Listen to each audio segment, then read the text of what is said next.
No. I started out as a mess boy, a bus boy on a ship in 1936, see? And that's all they would let me do. They wouldn't let me go in the deck department or the engine department, see? But back in my head, and educated out here in the West, and the same guys who went to school with me and later on got to be engineers and fighter pilots and all that stuff, they still had me as a mess boy or a waiter. So I left the West Coast and went to the East Coast.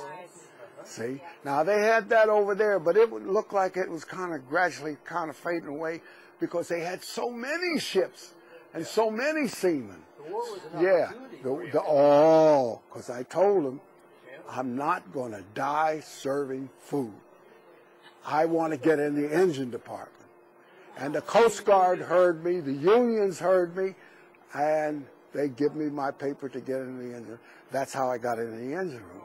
But I have to serve in all of these officers so many years and listening to all the things that they had to say. Some of this stuff came by natural for me, you know.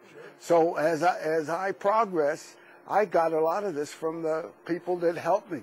For everybody that tried to keep me down, there was 3 or 4 people that says, come on, Bill, you can make it. Hang in there, buddy, you know.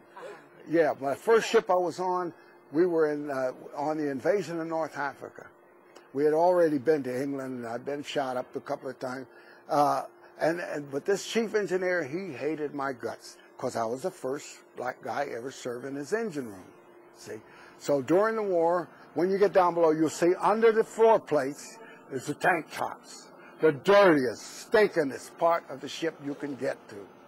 That's where I was during the invasion of North Africa, scraping the muck out of the bottom of the tank tops. See? Yeah. So to do my time so I could go to fireman water tender, I did it for 4.5 months. But sometimes it was so cold and miserable down there, and the rest of the crew, they had the normal duties and everything. They'd walk by and everything. But lots of times, I seen a young, nice-looking engineer from the academy, and they couldn't do nothing. You know, they couldn't go against this guy. But I'd be down there sweating and crying, and that, you know, they'd hand me a nice cup of coffee and tell me, here, hang in there. If they thought, you know, sometimes those jet charges would go off and the ship would start to sink, they'd tell me to get near the opening so I could get out of there fast, you know. When I come up after my watch, after my day, I'd go up to my room. Instead of going up on deck or going to the mess hall, they would come and sit down and talk to me, you know. So this is what encouraged me to go on, see. So after